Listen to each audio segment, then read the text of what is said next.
welcome to part 2 of our special extended edition of Nole Edge. Another question for both of you. From your unique perspective, what do you think is one of the most common misconceptions people have about artificial intelligence or ChatGPT? Gary, we'll go ahead and start with you. There's a lot of them. There seems to be a question about what that intelligence is compared to the human intelligence. And there's very much two camps in that. There is this is a statistical, mathematical operation that you're doing. There's no real intelligence involved at all. And then there's the complete anthropomorphizing, which, it's an entity that is thinking and it's giving me input based on what it wants to do. And I think the reality right now is that we're somewhere in the middle. It certainly is algorithmic because we're running it on computers, but that's probably oversimplifying it, that there's some real understanding of the way concepts and abstractions are occurring, even in our brain, that we're starting to learn in these very large, the large there is important in large language model, these very large systems of computations. So I think people are either at one end, it's taking over and it will be our masters, and I hope it's not Terminator, or this is a toy that we will eventually get bored with. And the second of those is clearly wrong, and the first of those may be wrong. Oh, no. I was hoping we would talk about Skynet and Terminator at some point. There you go. We may get to talk to them directly. Michael, anything to add to that? Oh, I have a couple. I mean, there are lots as well that I hear and deal with. I think one of the things that I hear a lot is that AI is just a tool. And it is a tool, but it's not just a tool, because that reduces just meaning it doesn't have social, economic, political, cultural implications. Tools allow for certain kinds of work and they disallow for certain work. They advantage certain groups of people and disadvantage other groups of people. And so we always have to think through the ethical, social consequences, educational consequences of technology. So when people say that, oh, it's just a tool, they're usually meaning, well, it's neutral. It's just an object. We can use it in good ways. We can use it in bad ways. And that's way too simplified. There are certain things that AI allows for now that are a real challenge for us to get our minds around educationally and in other settings. And those have real social, material consequences for people. Technologies have always had those implications, and I don't want to be dismissive of older or newer technologies, but it's never just a tool. The other thing that I see a lot in the advertising or the marketing for AI would be that a lot of the ads, especially in my field of writing studies, it always promises to take away mundane tasks. And it could do that, certainly. Repetitive tasks, tedious tasks. But when we start to interrogate what mundane tasks are in educational environments, I get pretty concerned sometimes. Now, I'm a writing assessment person, but I'll see these, the publishers marketing things like, it will take away the mundane task of responding to student writing because it'll respond just like a human. Well, I think that responding, a human response to a human paper, is one of the most important things I do as an educator. And my students are writing to me to get my response. Is it smart? Is it funny? Is it clever? Is it well documented? And so there are moments, I think, where we can maybe mechanize some of the processes that we do with response, but we don't want to sort of mitigate our responsibility as faculty to be responding to student writing. It's tempting to use AI just to generate all these letters of recommendation that we're asked to do. But I'm writing to my colleagues, other human beings, about these human beings that I've worked with here. And if it's that mundane of a task now, do I use it to help me sometimes with phrasing and to speed up the process? I do. But I don't want to get rid of that task as if it's not important. And the same kinds of things I hear students say, well, graduate students don't like to write lit reviews for their research projects. They think that that's tedious and time-consuming. But the ability to situate their ideas within a larger field of study, that's really important. Summarizing articles and books instead of reading them themselves, like reading those books at certain developmental stages, are really important. Now, is it nice for me, who maybe have already read some of those books, or maybe the summaries allow me to decide which books to read and which books not to read? We can certainly use that, but those aren't mundane tasks. Those are important developmental tasks that we have within writing. I talked a little bit about this at the expo, but the idea that even bad writing is important at times. I don't direct the composition program, but I've been involved with the composition programs for the 30 plus years that I've taught, and not much good writing happens in that space. But it's important writing for the students who are learning to articulate their ideas, who are entering into academic conversations, who are wrestling through, moving from maybe formulaic writing to inserting their own voice into important conversations. So the end product of the writing isn't what's important. It's what they're doing as they're writing. Writing has all these important implications. It's about relationships. It's about learning. It's about creativity. I'll hear people say oftentimes things like, well, it's okay if my students use AI to generate ideas as long as they write it. Well, as a writing person, I think generating ideas is an important part of the process. Now, can it help generate ideas? Can it help organize? Can it help edit? Yes, but a comparison, I think about, like, we have to exercise our brains as writers. And if we don't exercise our brains, just like if we don't exercise our bodies, we'll get weak. And so there are things that we do in academic settings that are important that might be also mundane. And so I don't want to just quickly dismiss. There are famous articles out there about the death of the college essay. Now that we have AI, it can produce a better essay than most of our freshman students. And it can.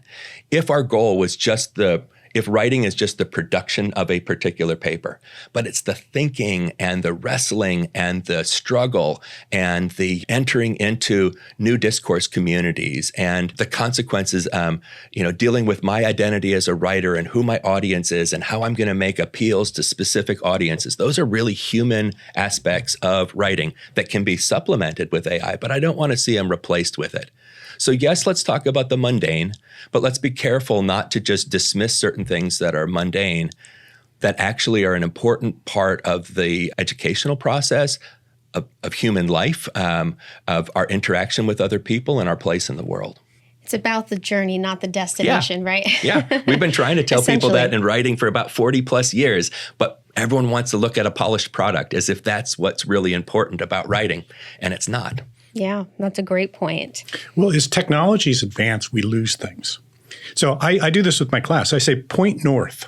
And almost nobody can point north because it's not a skill we had, but their grandparents certainly could point north. They have this understanding of their relationship to the environment. This isn't AI directly, but if you look at what Google has done to us, we no longer ponder very much. We don't I wonder about, we look it up. Right? So it's changing the way we process information. It's changing the way we think. AI is going to do something very much like that. It's just a magnifier of everything else. And people ask me, is it evolutionary or revolutionary? And it's a little bit of both, but it's definitely revolutionary in many contexts. I would say the use of the internet is a good one to look back on. When the internet became widely popular, we had no idea what would come from that. AI is at least as important as that. It's taking that infinite amount of information now we have in the internet and synthesizing it to some rational thing that we can ask questions about as you would another person who is an expert in the area. That's going to change the way we think. That's not just a university question, right? That's a universal question. We will not know what north is in some other new context. Yeah, a lot of what's going on now reminds me of when email became a thing and the World Wide Web and how that was just such a difficult concept for a lot of people to grasp. Or the smartphone. Yeah, how has that changed your life? Exactly. Right. Looking ahead to the next year, what projects or research are you working on currently or diving into? We'll start with you, Michael. So I hope to complete a book that I've been working on for a while now called Blurring Lines, How Generative AI is Challenging Our Understanding of Writing and Its Instruction. And the first chapter is actually about revolution or evolution. Mm-hmm. And that's the plagiarism and AI chapter is one. So I've been working on it for some time, but I feel like I have a framework and I hope to finish it up this year. It started as a chapter in a larger book on sort of the unfulfilled promises of certain technologies in education. But as I dove into generative AI, I joke that I know less about it now than I did 2 years ago. And I've been trying to define things. Gary and I were in a defense this morning with a really smart PhD student, Hannah Betts, who's in the English department, and trying to make even simple, quote unquote, definitions of these complex terms. It really pushes back. What is reading? What is writing? What is learning? What is thinking? What is smart? All these kinds of things. And so it's taken a while. The impulse is to try to rush something to press because it's a hot topic and you want to get it out there. And trying to balance having a thoughtful and careful critique while also thinking about the important and interesting directions we could go with it. So I'm hoping that by the end of this calendar year that I can have that book out to press for someone to review. Looking forward to it. And Gary, what are you working on currently? So I would say there's three things, and I'll try to be brief on them. Probably the most impactful. We are hiring lots of young faculty members who are doing research in AI. It is by far the hottest area in computer science ever. And they have the potential to do amazing work, but they need to have collaborative environments that work for them. This is the reason that I was happy to be on the Arts and Sciences AI committee, because I think the universities that figure out how to do that, how to make those collaborations work, are going to be miles ahead. And this will be the most transformative time for universities, probably since World War II or maybe ever. So trying to figure out how to do that is an important task for me. But that's not really a research task. That's kind of an administrative task.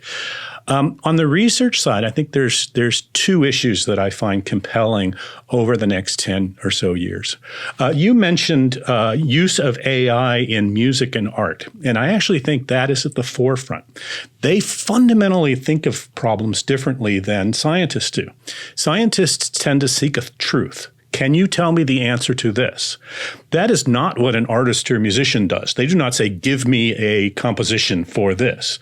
They are using it as an exploratory tool for an infinite space of potential. That use of AI is fundamentally different than the ChatGPT use of AI. And I think there's a lot to be found in that area. So it's really a collaboration between the human brain and the artificial intelligent brain in what they can do in a creative sense. And I think that's probably one of the most exciting forthcoming areas. To go one step beyond that, a question is, can an AI be conscious? So I would argue that the architecture we're using now for artificial intelligence is what we learned from neuroscience of the 1950s. Neuroscience has improved tremendously since the 1950s, and our understanding of how the brain manages certain concepts is much more mature than it is then. It's all engineerable, though. We can try to apply the same techniques. So ChatGPT works on the transform, which is an intermediate structure within the neural net that does amazing things, far more than we ever thought. The next generation of those may give us something closer to consciousness.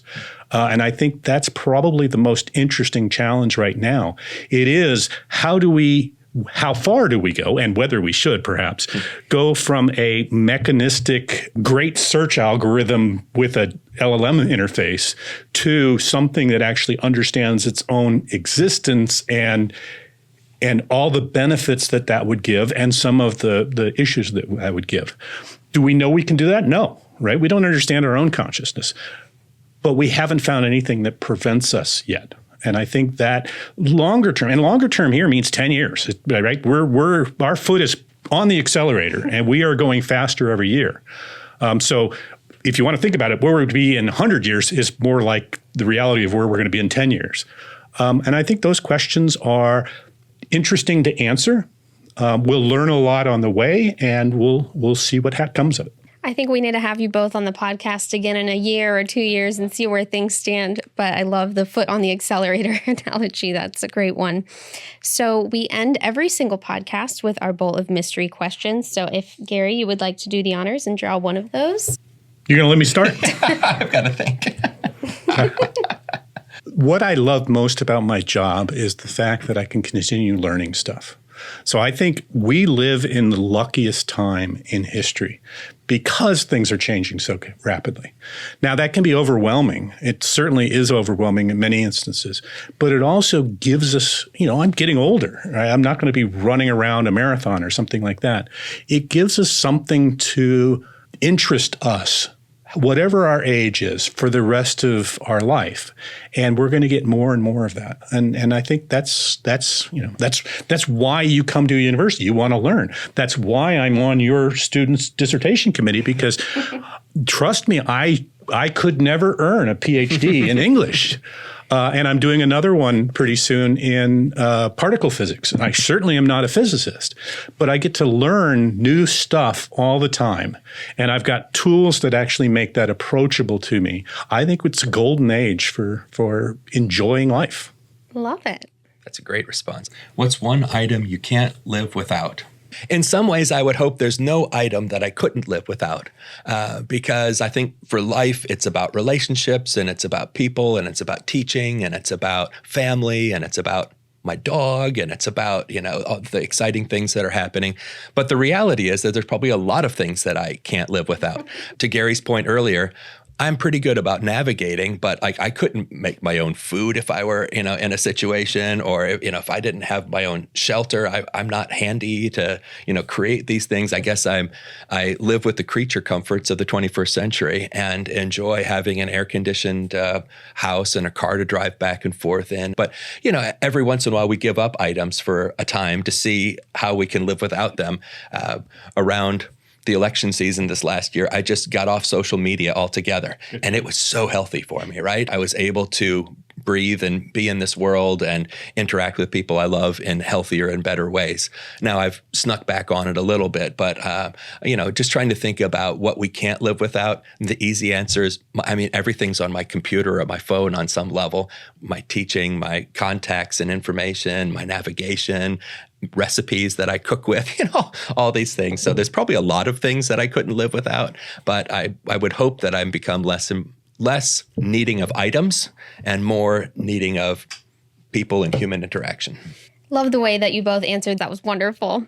Michael and Gary, thank you so much for joining me today on the Nole Edge podcast. And if you would like to learn more about the latest research from Michael Neal or Gary Tyson, you can visit their faculty pages, which we have linked for you in the description box below. Thanks so much for tuning into Nole Edge, and we'll catch you next time.